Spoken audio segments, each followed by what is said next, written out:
Olá, tudo bem com você? Como é que estão as coisas aí? Seja bem-vindo de novo aqui ao canal Dinheiro, eu sou André Godoy. Hoje ainda é 15 de julho, sábado. E neste programa nós vamos falar ainda sobre China.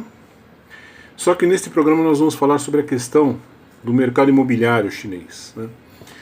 Se você assistiu ao último vídeo, você viu lá que a construção de infraestrutura na China, ela é importante não pelo desenvolvimento econômico que essa infraestrutura possa proporcionar. Eles não estão preocupados se a ponte que eles vão construir será útil para alguma coisa. Para eles, o interesse por trás da construção de infraestrutura está ligado ao quê? É uma despesa que você pode jogar no seu PIB. Você pode lançar contabilmente que você gastou tantos bilhões numa ponte e isso entra no cálculo do PIB da China. Portanto, chega no fim do ano, você ostenta lá seus 10, 15% de crescimento no PIB e todo mundo vai achar que você é maravilhoso. Só que o setor de infraestrutura não é o único setor que os chineses usam para fazer esse tipo de muamba. Veja, no setor de infraestrutura, você vai ter aí mais ou menos 30% do PIB chinês. Tá? Você pega o PIB chinês, do PIB que eles divulgam, 30% vem dessas pontes que ligam nada ao lugar algum. Despesas que eles tiveram gastando construindo esse tipo de infraestrutura, digamos assim, né? Não importa se vai ser útil ou não. O importante é construir, gastar e você pega essa cifra, joga lá na sua contabilidade nacional e no fim do ano você fala que você teve um PIB de tantos. Então, do PIB chinês, 30% vem do investimento ou do gasto com infraestrutura, né, as pontes que ligam nada ao lugar algum. Só que isso não é o único lugar onde os chineses fazem a muamba, não é só no setor de infraestrutura.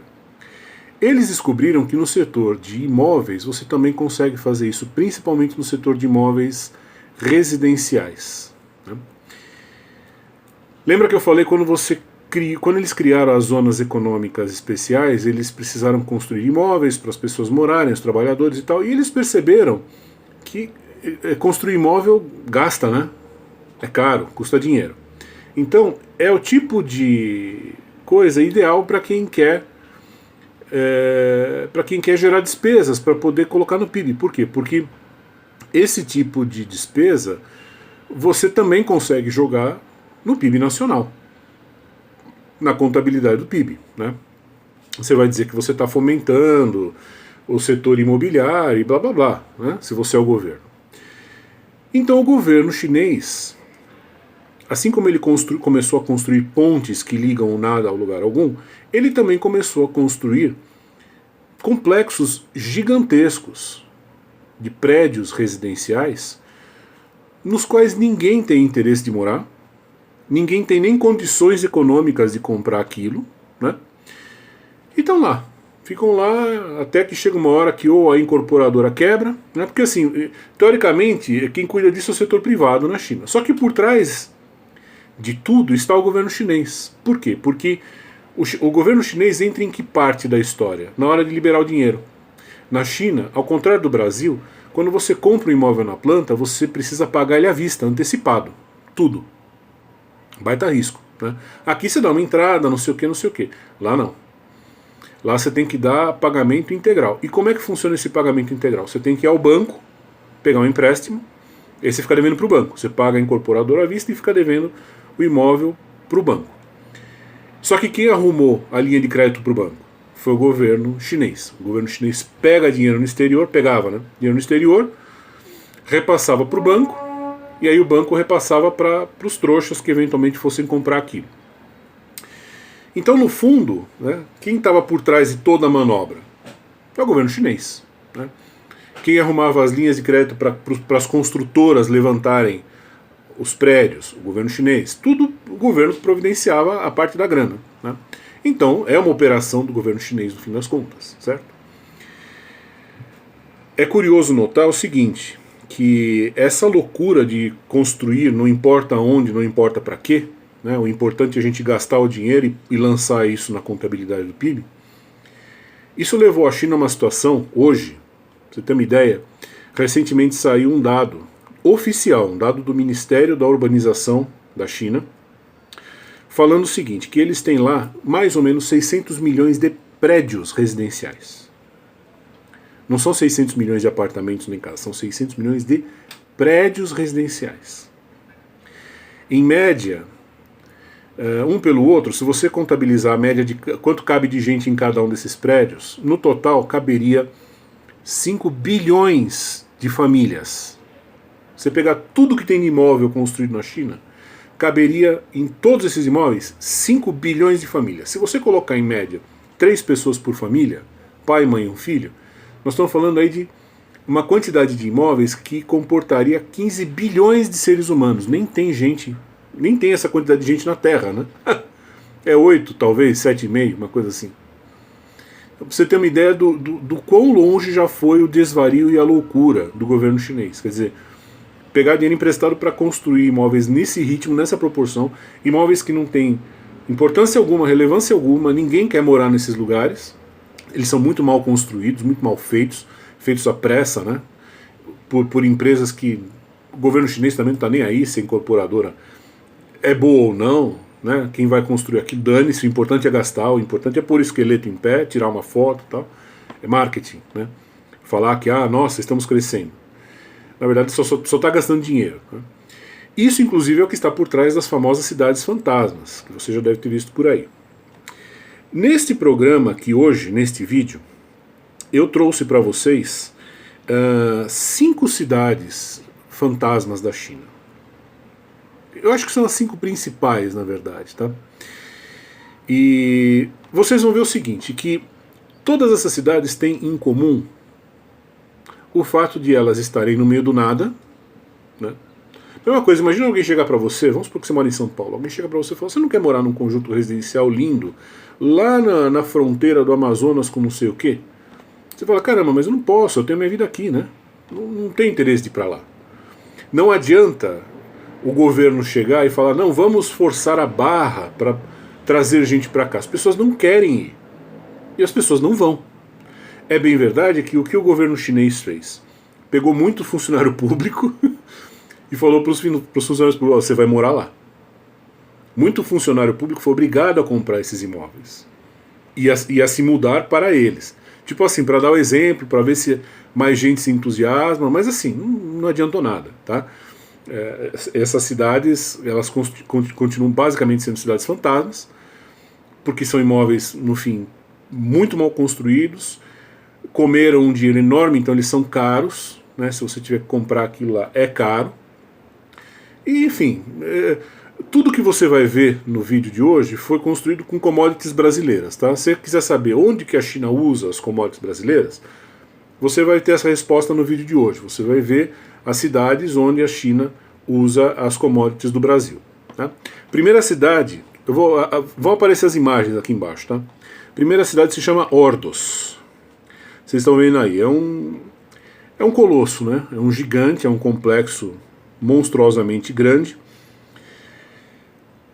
No meio do nada, construções muito mal feitas e não vingou. Simplesmente não vingou, a cidade está abandonada.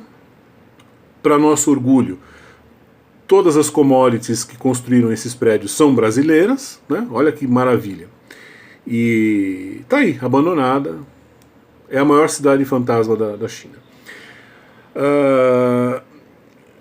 A segunda cidade fantasma, eu não sei se eu vou saber pronunciar isso aqui,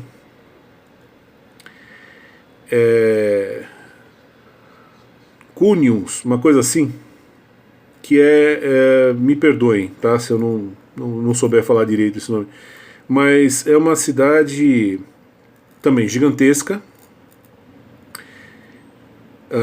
Ela é a vitrine, né, a vitrine da Evergrande, lembra da Evergrande? A cidade foi basicamente construída pela Evergrande, também no meio do nada, né, consumiu uma montanha de dinheiro, mas entrou no cálculo do PIB. O governo chinês chegou e falou, beleza, cálculo do PIB. É engraçado você ver que tem as fotos aqui, hospitais, escolinhas, tudo fechado, comércio, tá tudo fechado. Construíram tudo e tá tudo abandonado, apodrecendo, caindo na cabeça, né? A terceira cidade, que é a mais engraçada, na minha opinião, chama-se Tianduchen. Ela é uma réplica de Paris. Os caras decidiram fazer uma cidade que era uma réplica de Paris. Ela é uma réplica de Paris, mas ela é não é que ela é inspirada em Paris. Não, ela é uma réplica. Pegaram Paris, você está vendo aqui as fotos, pegaram Paris e replicaram Paris nessa cidade, nessa porcaria, né? No meio do nada, lá no meio dos cafundós da China, o cara pega e me constrói uma cidade que é uma réplica de Paris. Quer dizer, supondo que alguém tivesse dinheiro para morar em Paris, concorda comigo? Você mora em Paris, né? Você não vai morar numa espelunca que é um simulacro, concorda? Também gastaram um mundo de dinheiro, se deram ao trabalho de fazer uma réplica integral de Paris e não deu em nada. Está lá abandonada, apodrecendo. Como Paris só não basta, né? Tem uma cidadezinha que é o que vem em seguida, chamada Yujiapu, que é a cópia de Manhattan. Também é uma cidade abandonada. Fizeram uma cópia, é escarrado. Manhattan, é a cidade de Manhattan sem tirar nem pôr, cada milímetro foi copiado, e a cidade está lá apodrecendo, porque também ficou muito caro, né? Ninguém quer morar lá, longe de tudo, longe de todos, não tem infraestrutura, não tem economia, não tem porra nenhuma perto. Ninguém vai querer. Uma coisa é você morar em Manhattan, né? Outra coisa é você morar num lugar que é uma cidade cenográfica quase, né? Também está apodrecendo, está caindo aos pedaços. E por fim, a Jamestown, que é uma cópia de Londres, que é o que está passando agora aqui. Quer dizer, é uma coisa sem pé nem cabeça. Quer dizer, tudo isso foi construído. Quando os economistas brasileiros falam da China, gente, a China compra commodity do Brasil para construir essas merdas que eu mostrei hoje aqui para você. Ela não compra commodity da gente, as commodities que ela compra da gente, ela não usa para fabricar iPhone. Ela usa para construir cidades fantasmas, para construir pontes inúteis, simplesmente porque isso enche os números do PIB. É um jeito de você forjar um bom crescimento de PIB todo ano, construindo merda, fazendo um monte de gasto que não vai dar nada para ninguém, que vai cair aos pedaços, ninguém vai querer morar na casa que você vai construir, certo? Vejam só, falei para você que o setor de infraestrutura ele responde por 30% do PIB chinês. E o setor de imóveis residenciais responde por outros 30%. Quer dizer que do total do PIB chinês, tira 30%, porque é dinheiro gasto do governo construindo ponte que liga o nada ao lugar algum. Tá? E os outros 30% é construindo imóvel no qual ninguém quer morar. Só aí são 60% do PIB. Quer dizer, 60% do PIB vem desse tipo de gasto do governo. O governo gasta e lança isso contabilmente no PIB. Ele vai lá fora, pega dinheiro emprestado para construir ponte que liga o nada ao lugar algum e esse tipo de construção residencial onde ninguém quer morar e que está caindo aos pedaços. Inclusive em vários deles eles tiveram que demolir até, porque já estava até perigoso, né? E é isso. É assim que a China faz o PIB, o milagre econômico dela. Agora, no primeiro vídeo a gente viu com o setor de infraestrutura e agora com o setor de imóveis residenciais. Bacana, né? E o Brasil se gaba de ter na China um grande parceiro comercial. Você tem um parceiro comercial que é um louco, né? Ele vai continuar comprando de você enquanto ele tiver interesse de maquiar o PIB dele. Ele não está fazendo nada de útil com o que ele compra de você. Tudo bem, o que ele compra é problema dele. Você pode falar assim, dane-se ele. Mais ou menos, né? Porque é insustentável. Uma hora ele vai parar de comprar, porque ele não vai aguentar passar o resto ele já não está mais aguentando. Passar o resto da vida comprando ferro, aço, não sei o quê, para construir prédio que vai desabar, porque ninguém vai querer morar naquilo. E detalhe, constrói tudo isso pegando dinheiro emprestado de banco internacional. Vai lá fora, pega dinheiro emprestado, compra as commodities do Brasil e constrói esse monte de porcaria que eles constroem, para depois cair de podre, que ninguém usa. Bem-vindo ao milagre econômico chinês. Até mais.